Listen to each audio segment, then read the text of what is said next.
Welcome to universe classes. स्वागत है आपका यूनिवर्स क्लासेज में। मैं हूं राम सिंह, आप सभी का एक बार फिर से हार्दिक स्वागत करता हूं। हम लोग डिस्कस कर रहे हैं UP TET, UP super TET, C TET के लिए टॉपिक वाइज हिंदी का प्रैक्टिस सेशन। इसमें हम डिस्कस करेंगे विराम चिन्ह से संबंधित क्वेश्चन, जो कि 30 से 35 क्वेश्चन है, जो कि आपके आने वाले एग्जाम के लिए इस 10 से 12 मिनट की वीडियो से 1 से 2 क्वेश्चन देखने को मिल सकते हैं। यदि आपने चैनल को सब्सक्राइब नहीं किया, चैनल सब्सक्राइब कर लीजिए, बेल आइकन प्रेस कर लीजिए, जिससे कि आपको आने वाली हमारी वीडियो की नोटिफिकेशन मिलती रहे।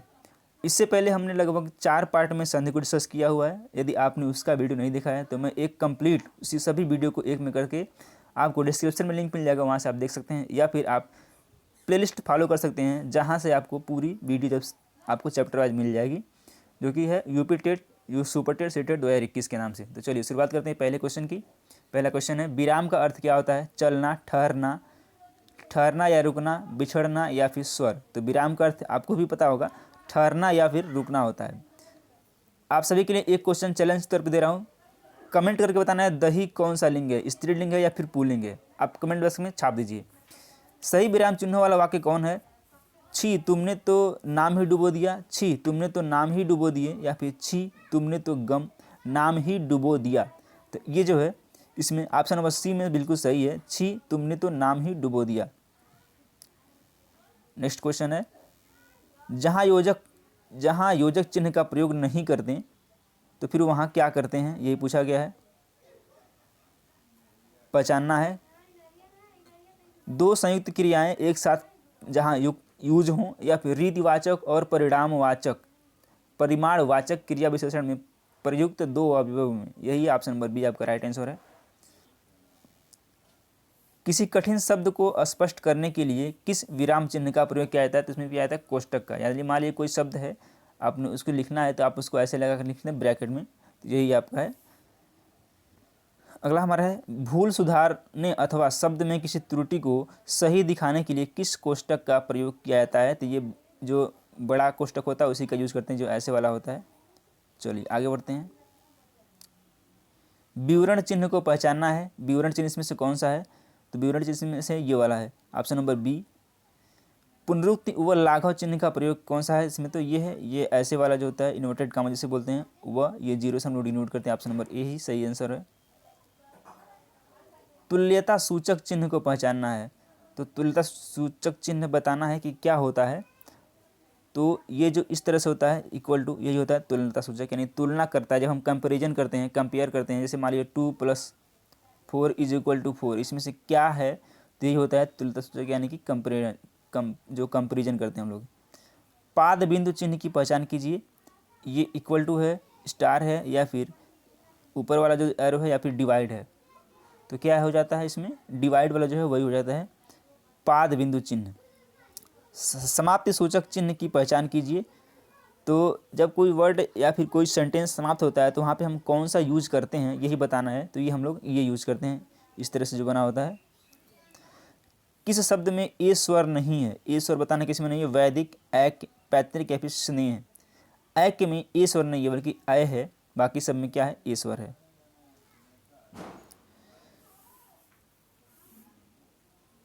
सॉरी, लगता है इसमें जो है किस शब्द में ए स्वर नहीं है, तो वैदिक में ऑप्शन नंबर ए हो जाएगा, ना कि बी होगा। नेक्स्ट क्वेश्चन, किसी बड़े अंश का संक्षिप्त रूप दर्शाने के लिए किस चिन्ह का प्रयोग किया जाता है? लाघव चिन्ह का संक्षेप सूचक चिन्ह, अल्प विराम, अर्ध विराम या फिर कोष्टक। इसमें यूज किया जाता है लाघव चिन्ह का संक्षेप सूचक।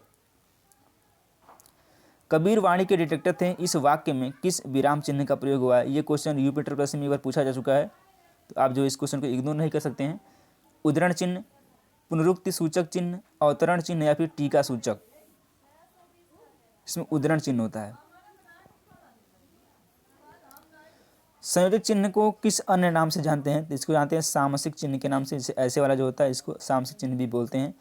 निम्नलिखित में से कौन सा विराम चिन्ह ऐसा है जो हिंदी में अंग्रेजी भाषा से नहीं लिया गया है? कॉमा, ये या फिर ये। तो इसमें क्या है? ऑप्शन नंबर डी, जिसको हम लोग खड़ी पाई भी बोलते हैं, वही है। अल्प विराम चिन्ह को पहचानना है। तो अल्प विराम में जो जब सिंगल कामा लगाते हैं उसी को हम बोलते हैं अल्प विराम। तुम कब आओगे, इस वाक्य में उचित विराम चिन्ह का प्रयोग कीजिए। आपने देखा होगा कई बार गाड़ियों के पीछे लिखा होता है तुम कब आओगे या फिर तुम घर कब आओगे। इसमें बताना है कि इसमें विराम चिन्ह का प्रयोग उचित कौन सा होगा। तो इसमें क्या होगा, प्रश्नवाचक चिन्ह। जैसे लिखा जाता है तुम कब आओगे, यानी कि तुम कब आओगे उसके नीचे ये लगाया जाता है, यानी पूछा जा रहा है कि तुम कब आओगे, तुमको कब आना है।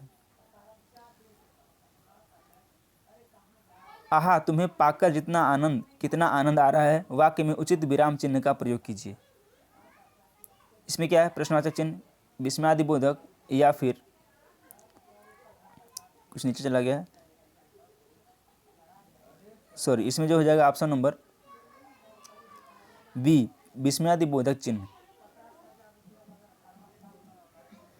समानाधिकरण शब्दों के मध्य में किस विराम चिन्ह का प्रयोग होता है, इसमें बताना है। आप देख सकते हैं इसमें यूज होता है ऑप्शन नंबर बी वाला, ऐसे जो हम लोग यूज़ करते हैं।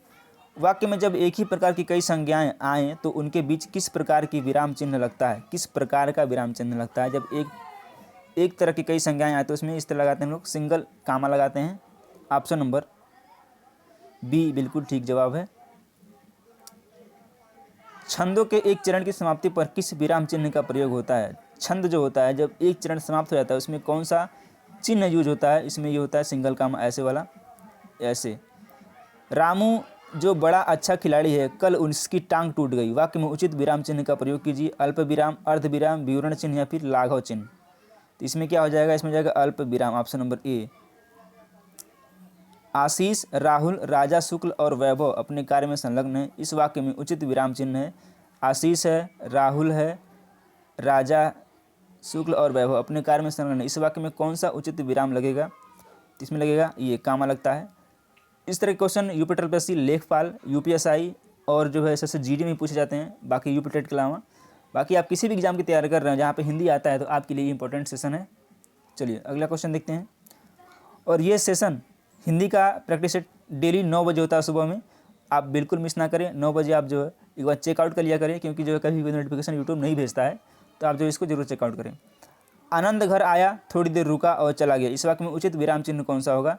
यानी कि आनंद घर क्या किया, आया, यहाँ लगाएंगे, थोड़ी देर रुका और चला गया, इस वाक्य में कौन सा लगा, ये सिंगल कामा लगाया जाता है इस तरह के क्वेश्चन में। मैं कृष्ण के घर पहुंचा परंतु वह नहीं मिला, इस वाक्य में कौन सा विराम चिन्ह लगेगा। मैं कृष्ण के घर पहुंचा, तो पहुंचे में क्या होगा, जब पहुंचा तो उसमें कामा लगेगा ना, पहुंचा, परंतु वह नहीं मिला, option number C right answer है। पाद चिन्ह श्री कामता प्रसाद गुरु जी ने किस नाम से अभिविहित किया है, रेखा, ध्वनि, पंक्ति या फिर इनमें से कोई नहीं। तो इसमें जाएगा 26 का ए, ऑप्शन नंबर ए, रेखा से उन्होंने डिनोट किया है या बताया है। हंस पद किस विराम का एक और नाम है, लोप विराम, अल्प विराम, पूर्ण विराम या फिर त्रुटि विराम। 27 का ऑप्शन नंबर डी, त्रुटि विराम का एक नाम है। जाना है तो जल्दी जाओ, वाक्य में उचित विराम चिन्ह का प्रयोग कीजिए। जाना है तो जल्दी जाओ में कौन सा उचित विराम चिन्ह लगेगा, इसमें लगेगा ऑप्शन नंबर ए, अल्प विराम लगता है इसमें। माँ मेरा कल्याण करो, वाक्य में उचित विराम चिन्ह का प्रयोग कीजिए। माँ मेरा कल्याण करो में उचित विराम चिन्ह हो जाएगा ये इन्वर्टेड कामा, सॉरी सिंगल कामा हो जाता है। पूर्ण विराम का प्रयोग किया जाता है वाक्य के प्रारंभ में, वाक्य ये तो सबको पता होगा, बेसिक क्वेश्चन है, ऑप्शन नंबर बी, यानी वाक्य के अंत में पूर्ण विराम का प्रयोग किया जाता है। किस वाक्य में पूर्ण विराम चिन्ह का प्रयोग नहीं किया गया है, वाक्य के अंत में, कहानी उपन्यास लिखने में, छंद के चरणों की समाप्ति पर या फिर छंदों के एक चरण की समाप्ति पर। तो 31 का ऑप्शन नंबर डी, छंदों के एक चरण की समाप्ति पर नहीं। नेक्स्ट क्वेश्चन, जब वाक्य में एक समान अधिकरण का प्रयोग होता है तो किस विराम चिन्ह का प्रयोग किया जाता है। जब वाक्य में एक समान अधिकरण हो तो उसमें क्या होता है, उसमें होता है अल्प विराम, option number B will be right answer. मिश्रित तथा संयुक्त वाक्यों में विरोध का भाव प्रकट करने के लिए किस विराम चिन्ह का प्रयोग किया जाता है, अर्धविराम, उपविराम, योजक या फिर कोष्टक। तो इसमें क्या जाता है, ऑप्शन नंबर ए, अल्प विराम का प्रयोग। करणवाचक क्रिया विशेषण में किस प्रकार के विराम चिन्ह का प्रयोग होता है, उपविराम, विवरण चिन्ह, उद्धरण चिन्ह या फिर अर्ध विराम। इसमें होता है ऑप्शन नंबर डी, अर्ध विराम का प्रयोग। तो आई होप ये वीडियो आपको पसंद आया होगा। वीडियो पसंद है तो वीडियो को लाइक करें, चैनल को सब्सक्राइब करें और वीडियो को अधिक से अधिक शेयर करें। हम मिलते हैं सुबह 9 बजे अपनी क्लास में, तब तक लिए जय हिंद।